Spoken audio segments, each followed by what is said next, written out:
ladies and gentlemen, the President of the United States.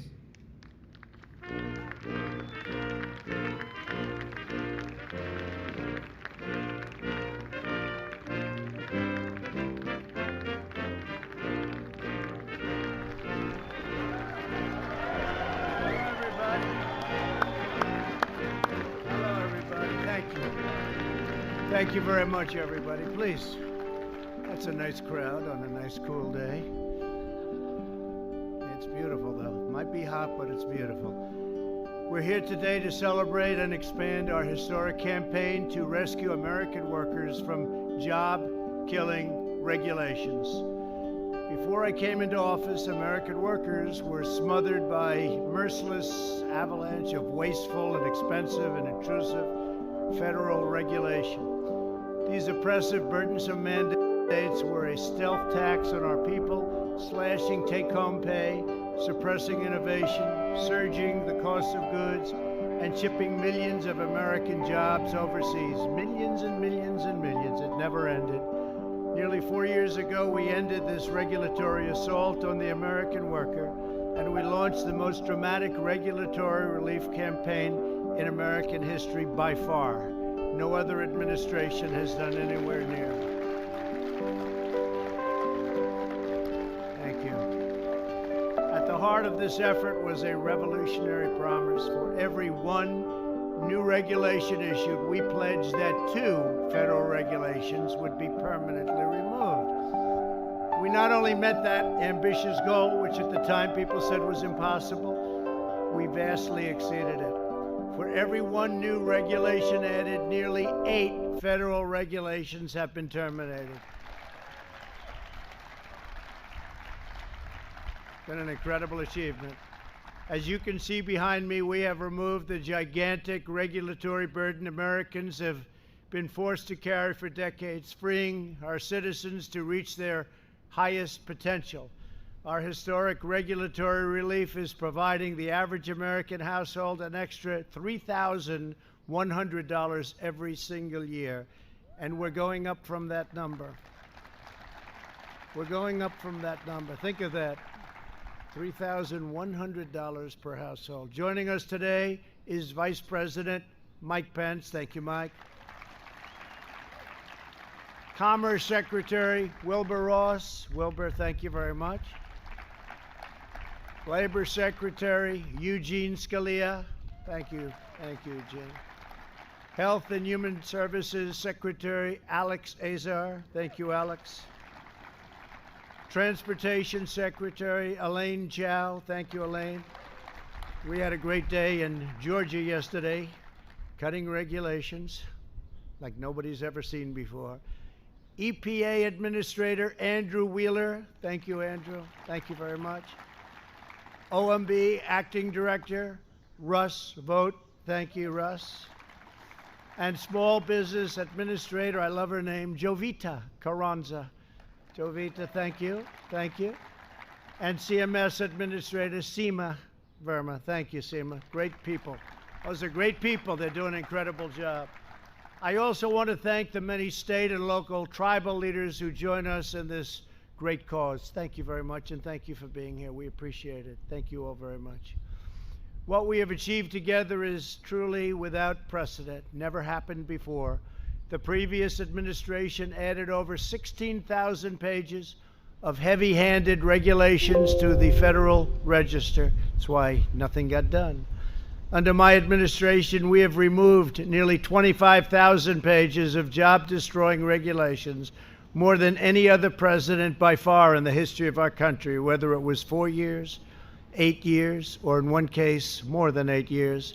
The prior administration piled up more than 600 major new regulations, a cruel and punishing regulatory burden that cost the average American an additional $2,300 per year. Think of that. The average American, $2,300 regulation, hitting low-income Americans by far the hardest. These regulations also inflicted a steep economic toll on African American communities. By contrast, our reforms are putting more money into the pockets of hardworking Americans. In addition to saving every family more than $3,000 per year, my administration has just issued another reform that my Council of Economic Advisors estimates will lower the price of new vehicles by more than $2,200 per vehicle. And I think we're going to get that up to $3,500 per vehicle. It's very exciting. And by the way, the vehicles will be better, they'll be stronger, and they'll be safer.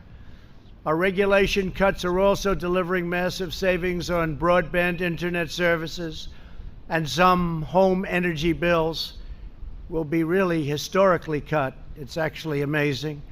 As well as historically low gasoline prices. Gasoline prices, you look today, I think it was $1.99.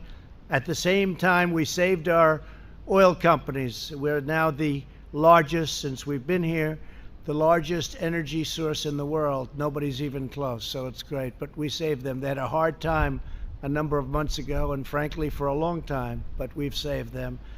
But $1.99, they were telling me, in some cases lower than that. We're bringing back consumer choice in home appliances so that you can buy washers and dryers, shower heads and faucets. So shower heads, you take a shower, the water doesn't come out.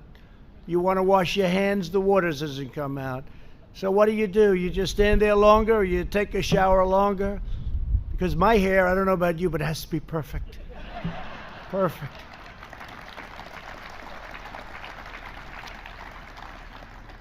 Dishwashers, you didn't have any water, so the people that do the dishes, you press it and it goes again, and you do it again and again.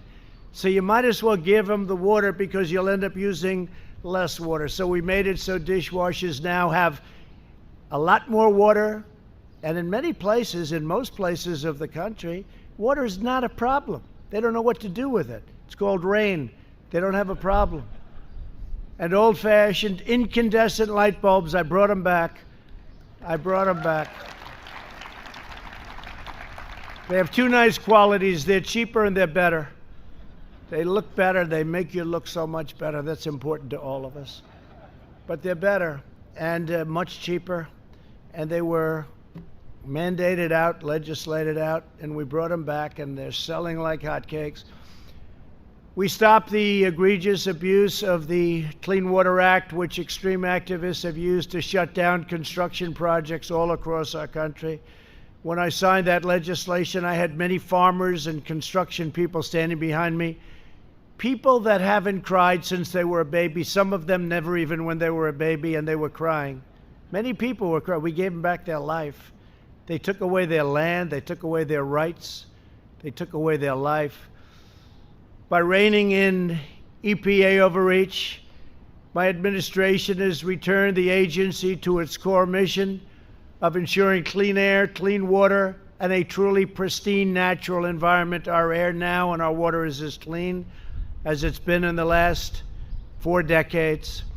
Yesterday, our country achieved yet another groundbreaking milestone by completing a sweeping overhaul of America's badly broken infrastructure approval process. It was totally out of control. Instead of taking up to 20 years to approve a major project, we're cutting the federal permitting timeline, it's already been done, to a maximum of 2 years or less, in some cases even less than 1 year. And it's possible that it won't qualify. It's possible that it won't be good environmentally or safety-wise, in which case, at least in a period of a year or two, we'll raise the hand and you won't make it. But most projects will make it, but you won't go for 10, 15, 18, or 20 years. There are many horror stories that we could relate. We're reclaiming America's proud heritage as a nation of builders. My administration has also eliminated massive regulatory barriers in our battle against the China virus. These actions save countless lives, speeding up the production of equipment. That means ventilators like nobody's ever seen before. Probably the greatest source of manufacturing, the greatest achievement since World War II. We're now making ventilators for countries all over the world. In medicine, accelerating the delivery of life-saving treatments and ensuring that We will have a vaccine in a record time. We're doing fantastically well on that. That'll be for another time, another meeting, but we are doing on therapeutics and vaccines incredibly well. No administration in history has removed more red tape more quickly to rescue the economy and to protect the health of our people. When you think of it, we are all set up that as we get the vaccine or therapeutic, and we're set up militarily, we're going to be delivering it in record time. It's all set to move. We put an investment up front, and we have logistical people, generals, great people. They're going to be delivering this all over the country as soon as we have it, and we've made tremendous progress. You've been reading about it. In total, we've taken more than 740 actions to suspend regulations that would have slowed our response to the China virus. This includes lifting restrictions on manufacturers so that our great auto workers could produce more than 100,000 ventilators. So we've done over 100,000 in 100 days. Think of that. And we didn't have ventilators. We weren't set up for ventilators. We became a country that's making a lot of them, helping so many others. Countries that are never going to be in a position to make them. They're complex, they're expensive, they're big, very, very, very tough to do. And we've saved a lot of lives. And there's never been a person in our country, even though we started with almost nothing. I say the cupboard was bare when we took over. We started with nothing. There's never been a person in our country, even though we had just absolutely no, we were going on empty, never been one person that needed a ventilator that didn't get it. Think of that. Not one person. As complex as they are, as big, as expensive, take a long time to get them done. Not one person has ever needed a ventilator that didn't get it. We made telemedicine, thank you. Great job. Great, really a great job. The people here, they get no credit for it. I don't want any credit. They should get the credit, but they get no credit.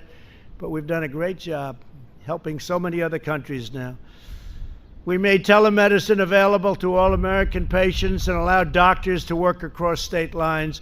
I will tell you, the telemedicine is something that's really gone up by thousands and thousands of percentage points of percent, because what happened is people that wouldn't even think of using telemedicine all of a sudden started using it, and it's really turned out to be good.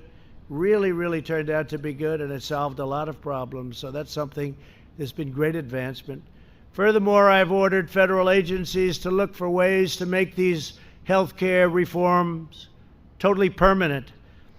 Vice President Pence is also working closely with state, local, and tribal leaders to streamline occupational licensing. Over 30 states have taken steps to reduce these barriers to unemployment and to employment, and including a state that I love very much. I have a little history in that state, the great state of Alaska. Thank you very much, Governor, for being here. Mike Dunleavy. Mike, thank you very much.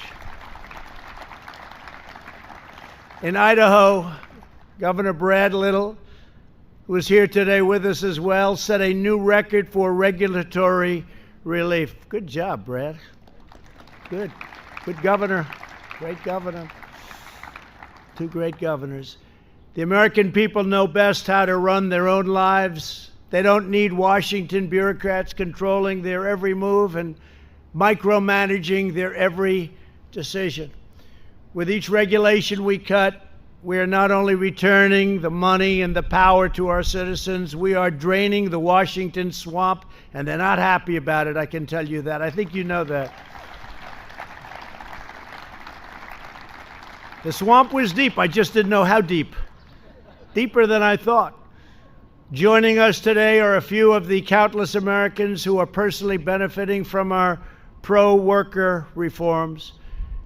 Joe Cambria owns Cambria Truck Center in New Jersey, good state, New Jersey, and it's been really something that he's seen firsthand, how our regulation cuts have helped create thousands and thousands of jobs. Joe, please come up and say a few words. Thank you, Joe.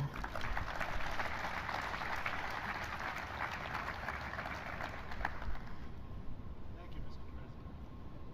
Our company, Cambria Truck Center, selling and servicing heavy-duty trucks since 1969, when my grandfather, uncle, and father started the business. In the past 3.5 years, the Trump administration has kept its promise to right-size regulations. I want to thank you for that, President Trump. Regulatory reform in the energy sector creates jobs, reduces costs for our communities, and puts trucks to work. Streamlined permitting and creating an environment that allows for efficient construction and infrastructure repair and development has the same effect. As a result of these regulatory reforms, our industry has seen record sales of heavy-duty trucks, which has been a boon to dealerships like ours, as well as the environment. When new trucks replace older models, there is an environmental benefit. Current powertrains have near zero emissions today, and we're going electric, as well as increased safety, like shorter stopping distances and collision avoidance technology, safer on the road. It has also been nice to hear Made in the USA again. Bringing manufacturing back to our shores helps our industry and our entire country. In short, when we cut red tape, we create an economy that is responsible and sensible. We as Americans all win. Thank you, President Trump. Thank you very much. Thank you. Good job. Good job. That was easy, wasn't it? Huh? Thank you very much. Great job. Dr. Amy Johnson is a nurse practitioner in rural Virginia. Amy, please come up and share with us how important expanded health care and telehealth has been for you and your patients. Thank you. Thank you very much. Thank you, Mr. President. Good afternoon. My name is Dr. Amy Johnson, and I'm from Bedford, Virginia. Telehealth deregulation has been of substantial benefit to my colleagues and I over recent months during the COVID-19 crisis. Prior to COVID restrictions, our small local hospital that had limited access to specialty services used telehealth for neurological, mental health, and palliative care consults. However, telehealth was not something that was used within our primary care setting. Since the deregulation of telehealth restrictions and expansion of guidelines through CMS, we've had the opportunity to integrate video and audio visits as part of our patient care experience. During the COVID crisis, there were days when almost all of my visits were done via telehealth. This allowed me to continue to care for my patients, including those that were the most vulnerable, without risking exposure to illness by bringing them into the office setting. Since we've gone back to a more traditional model, we've continued to offer telehealth visits, which are a valuable option for home health and hospice patients, patients with limited mobility, and patients that remain at high risk. As a farm safety specialist, I can see the use of telehealth expanding to offer more services to our farming population and rural Americans, including much needed mental health services, which are unfortunately very sparse. In addition, access to primary care and to specialty services can be improved in medically underserved areas with deregulation and the use of telehealth services by healthcare providers, increasing the use of preventative healthcare modalities, allowing for more intensive management of patients with chronic diseases, and decreasing healthcare disparities. Thank you, Mr. President. Thank you very much. Great job. Thank you. So that's been a great help to you. Telehealth, it's been an incredible thing. Great job. Thank you very much. Jim Chilton is a rancher from Arizona who was crushed by the Obama-Biden administration's ridiculous Waters of the United States rule. It's been a catastrophic rule, but it's gone now, which gave bureaucrats power to regulate every puddle on private land as though it were a lake. Jim, please come up and tell us of your experience, which I know wasn't a good one, but it's a good one now. Please.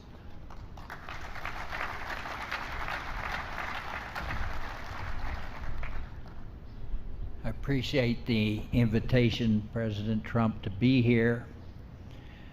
And I appreciate the opportunity to thank you for the deregulation in every area, including the waters of the United States, cutting the red tape, setting us free as private property owners. Thank you. Our ranch has approximately 100 dry washes flowing across it. These are little washes with no water. The Corps of Engineers and the Environmental Protection Agency, who wrote the Obama 2015 regulations, ruled that any dry wash that had more than 12 inches of sand in the bottom became a water of the United States. Hence, we were subject to regulations and oversight from Washington, D.C. and San Francisco. It was outrageous. I believe that the 2015 rules and regulations were overreaching, caused red tape, and threatened me and other farmers, ranchers, businessmen, and landowners with the possibility of going to jail and facing huge fines. Thank you, Mr. President, for the navigable water protection rule that you promulgated. It has set us free. The heavy hand of government is no longer on our shoulders. Thank you, Mr. President. Thank you, Jim. Thank you very much. Thank you, Jim.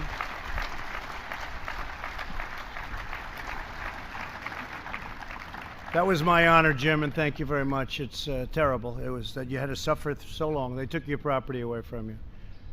And you want to take care of your property better than any government is going to tell you to take care of your property. You'll take care of it better, so we don't have to worry about that. Thank you very much. Beautifully said. Thank you.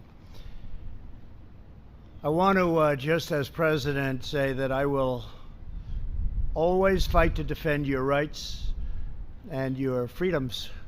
I will fight very hard for your rights and your freedoms. The hard left wants to reverse these extraordinary gains and reimpose these disastrous regulations. They want to take what we've taken off, Jim, and they want to put them back on. And I guess they can do that. You'll fight them for a little while, but eventually you'll lose. And they want to bury our economy under suffocating, relentless landslides of Washington red tape like we had before I got here. We must never return to the days of soul-crushing regulation that ravaged our cities, devastated our workers, drained our vitality and right out of our people, and thoroughly crippled our nation's prized competitive edge. It's what we have. We have great, great people, the greatest people in the world. Our entire economy and our very way of life are threatened by Biden's plans to transform our nation and subjugate our communities through the blunt force instrument of federal regulation at a level that you haven't even seen yet. You think that was bad? You haven't even seen it yet. They want to go many times what they put you under in the past. Under the unity platform Joe Biden published with socialist Bernie Sanders, they are proposing, and this is all in writing, it's done, they agreed. They are proposing to re-enter the job-killing, unfair Paris Climate Accord, which will cost our country trillions of dollars, trillions and trillions of dollars, and put us in a very, very bad competitive position relative to the world. Not surprising to you, China will be greatly advanced under this ridiculous agreement. So will Russia, so will many other countries. They propose to mandate net zero emissions from all new homes and buildings, skyrocketing the cost of construction and putting the goal of home ownership out of reach for millions, destroying the look of the home, the beauty of the home. I'm somebody that's built many homes, many buildings. If you take a look at this, it doesn't look good. You still have to sell, right? You still have to sell. But they've put it out of reach from a cost standpoint, totally out of reach. It's not practical. It's not good. And it doesn't work. They want to eliminate carbon from the U.S. energy industry, which means abolishing all American oil, clean coal, and natural gas. No coal, no gas, no oil, nothing to fire our massive plants.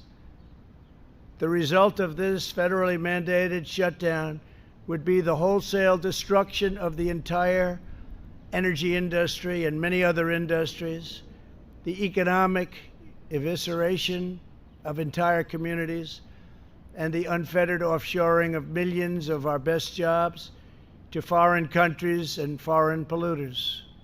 Millions and millions of jobs would go.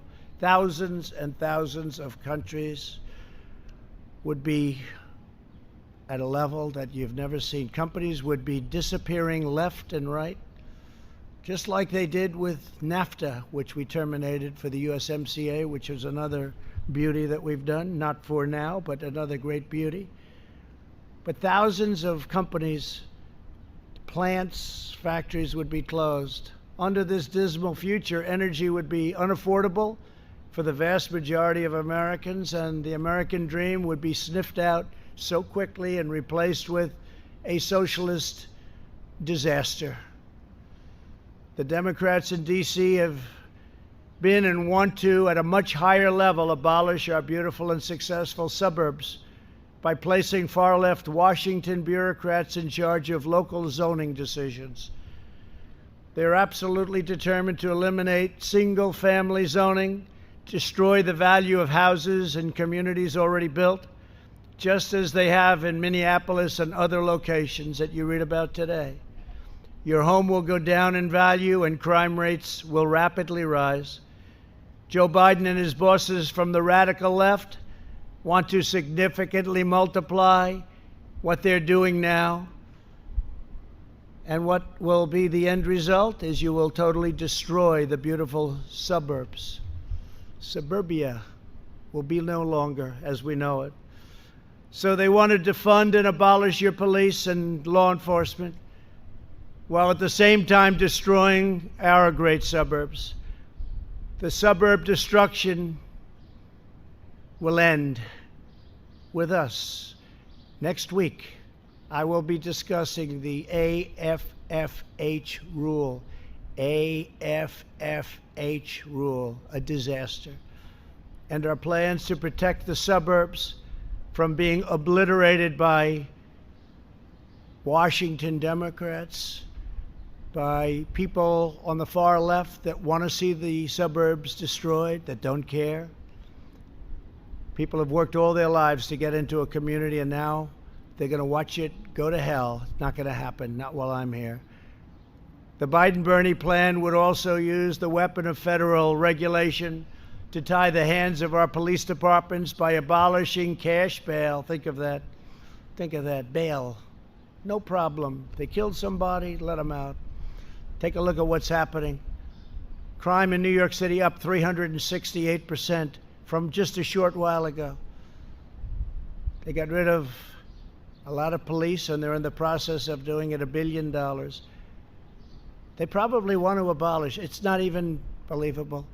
When I first heard about it, when you first heard about it, you didn't think it was real. You didn't think it was believable. Just like the Green New Deal. How crazy is that? But they're actually trying to put it into play. It'll mean the end of this country. So by getting rid of bail, they are incentivizing jail and prison closures. They want to get rid of prisons. They don't think anybody should go to prison. Setting loose violent criminals, appointing left-wing social justice prosecutors, like you have in Philadelphia, where people creating and doing the most criminal of acts are let go, in many cases, immediately, and making our wonderful cops, our great, great police, cops, subordinate to distant bureaucrats who have never spent a day in their lives fighting crime. Unlike the socialists, we believe in the rule of the people, not the rule of the unelected bureaucrats that don't know what they're doing.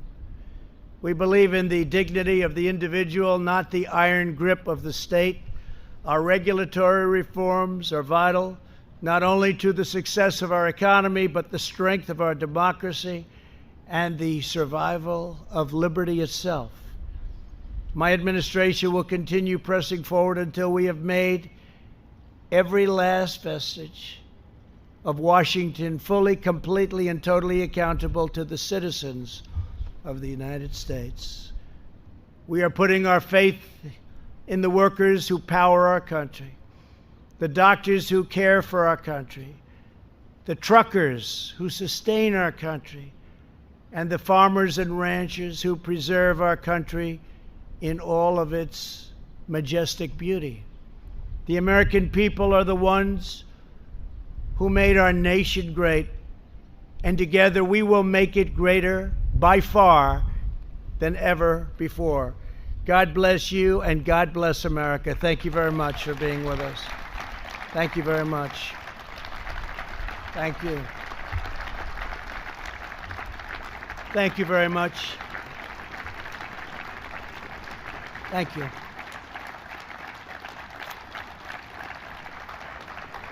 Thank you. Thank you.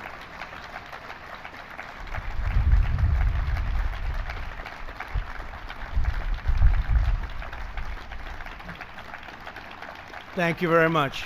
Thank you. We must have said something right. I guess we said it absolutely right. It's about our country. It's about our country. We want to be strong. We want to respect everybody, but we have to have strong law enforcement, and that's taking place in the areas that we're responsible for. We want others to call us for help. There's nothing wrong. Let Chicago call. Let Seattle call. We were going into Seattle, all set to go, and then they did it themselves. They heard we were coming in, and the hands went up. They gave up. I mean, it's so terrible when you see what's happening. Minneapolis, we said, get the guard in there. 3 nights, get the guard in, get the guard. We got the guard in. The National Guard, they've done a fantastic job. As soon as they showed up, it was like a knife cutting through butter. You saw that, right? After 4 days of horror. It wasn't the police's fault in any of these places. They were told to leave. The police are, generally speaking, they do a great job. They were told to leave. But you saw what happened. Minneapolis, grab your gun and run. That's not what they wanted to do. But the National Guard came in, and we did a great job. No problem after that, do you notice? We just passed a statues and monument executive order, and they were going wild. They see that beautiful, look at it right there, it's so beautiful, the Washington Monument. If they had their choice, they'd take it down, and I guarantee you they'd rename it. They want to rename it. They want George Washington out. They want Thomas Jefferson out. They want Abraham Lincoln out. They want abolitionists out. They don't know what they want. They just want to destroy our country. We're not going to let it happen. We're not letting it happen. So I'd now like to ask Vice President Mike Pence to say a few words. Thank you, Mike. Thank you.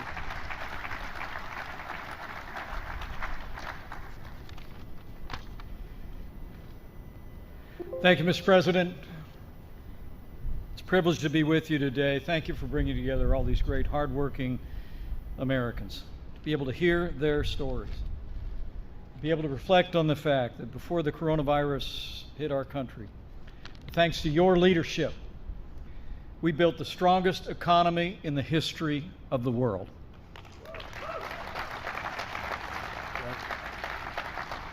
In 3 short years, Mr. President, you kept your promise to the American people. We cut taxes across the board. You fought for free and fair trade. You unleashed American energy. And you rolled back regulations to help all Americans. And after 40 years of over-regulation, Mr. President, you delivered 4 years of regulatory freedom.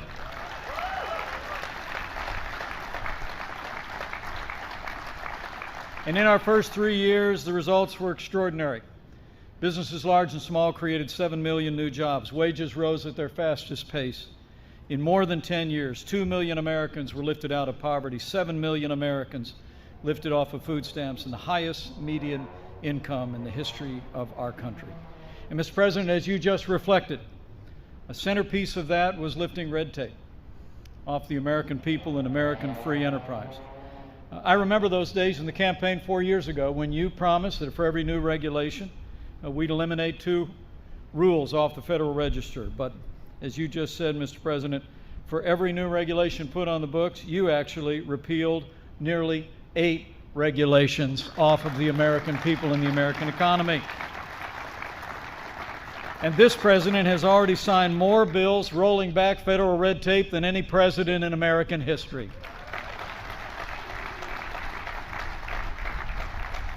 They tell us that we've saved $220 billion in our economy, and as you said, more than $3,100 for every American household. Beyond all of that, the regulatory reform now has America as the largest supplier of oil and natural gas in the world and a net exporter of energy for the first time in 75 years. That's what your deregulation agenda delivered. And today, Mr. President, as we continue to respond to the coronavirus pandemic, at your direction, we're ensuring that our states, our hospitals, and our extraordinary healthcare workers have not only the supplies they need, but the freedom and the flexibility to give every American the same level of care that each one of us would want a family member to have. And as we meet this moment in this pandemic, we're also opening up America again. It's extraordinary to think, Mr. President, at the height of this pandemic, our economy had lost 22 million jobs, but because of the strong foundation that you laid of less taxes and less regulation, in 2 short months, May and June saw record-breaking job creation. We've already added 7 million jobs back to the American economy, and we're just getting started. This record job growth, Mr. President, is a tribute to the resilience of the American people, the strength of their character. It's a resilience to your leadership, to the agenda that you advanced in our first 3 years. But as you said, Mr. President, it's also a tribute to governors across the country who not only supported your agenda, but also in more than 30 states, governors actually delivered on that same agenda of less taxes and less regulation. And while I've been leading the White House Coronavirus Task Force, it's also been my honor, Mr. President, to lead the governor's initiative on regulatory innovation and to work with these extraordinary governors. The truth is, because of your leadership and example, governors across the country have been reducing the burden of regulations at the state level. And that's what's contributed to the strong foundation on which we are standing, and the American recovery has already begun. Fortunately, as you mentioned, we have 2 of those great governors with us today. Now, the first is a governor who in his very first year in office cut or simplified more than 75% of his state's regulations and cut the administrative code by 20%. Would you all join me in welcoming Idaho's great governor, Brad Little, to tell us Idaho's story of deregulation. Thank you, Mr. Vice President. Mr. President, it's a great honor to be here. As the Vice President alluded to, our route to rebound is dependent upon the red truck, not the blue truck. What we did in Idaho, where we had the 3rd lowest unemployment, the 3rd fastest income growth of any of the states, particularly for those at the lower end of the income, was to match up with your regulatory reform and make more opportunities available. Whether it be the spouse of a military veteran that came there that wanted to have their license and their home state transferred, which today I can proudly say takes us 1/2 day to get that done so that those people can be there. Right. Whether it's a small business that wants to break through and remove the regulatory friction that existed there before. But as this economy changes as a result of what's taken place, you have to free up all Americans to have that freedom to create a new opportunity. One of the things that we did that we heard about from the good doctor was telehealth. Between CMS, the department, and what we did in Idaho, we increased telehealth availability in Idaho by 4,000%. Idaho is a rural state. Idaho is a state where accessibility and the cost of health care is always an issue. It's the combination and the teamwork of your administration and what we've done that made that available to where we will rebound in Idaho, and thank you very much, Mr. President. Thank you very much, Brad. Thank you. Thank you, Brad. Thank you, Governor Little. And finally, Mr. President, allow me to introduce the governor who told us in December, when you kicked off the governor's initiative on regulatory innovation, that in his first year in office, his administration modified or rolled back 239 different regulations in over 100 professions. He is making sure that Alaska is open for business and prospering with less taxes and less regulation. Join me in welcoming Alaska's great governor, Mike Dunleavy.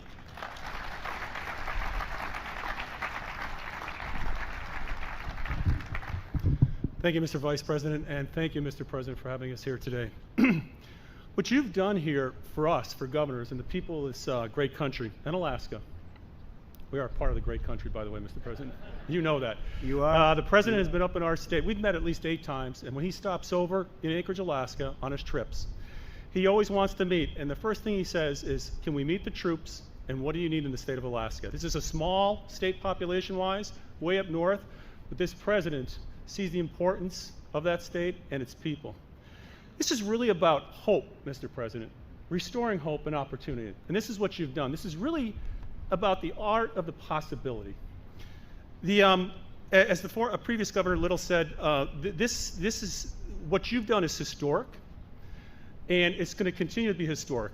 In Alaska, for example, we have communities that are 500, 600 miles off the road system.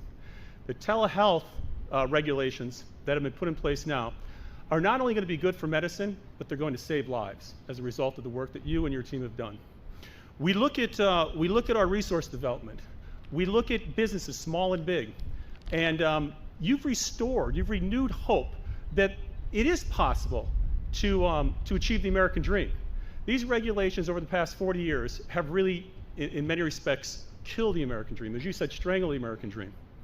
And in the end, really what this comes down to is how does it impact the individual American, the individual Alaskan in my case. And I want to tell you, what you've done is when the landowner goes and decides that they want to do a little landscaping on their property, do they have to look over their shoulder and wonder if big government is watching them? Can they do what they need to do on their private property? You've restored the hope that they can realize the American dream. And this goes for our corporations, this goes for our entities, our nonprofit entities, this goes for our native corporations in Alaska. What you've done is restore hope and opportunity, and we're looking forward to more years of this opportunity, Mr. President. So thank you very much. Thank you very much, Mike. Thank you.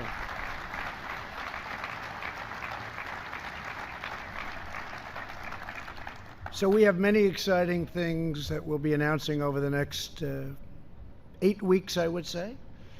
Things that nobody has even contemplated, thought about, thought possible, and things that we're going to get done, and we have gotten done. We've started in most cases, but it's going to be a very exciting 8 weeks.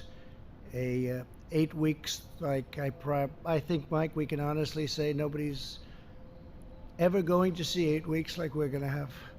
Because we really have. We're taking on immigration, taking on education. We're taking on so many aspects of things that people were hopelessly tied up in knots in Congress. They've been working on some of these things for 25, 30 years. Wasn't happening.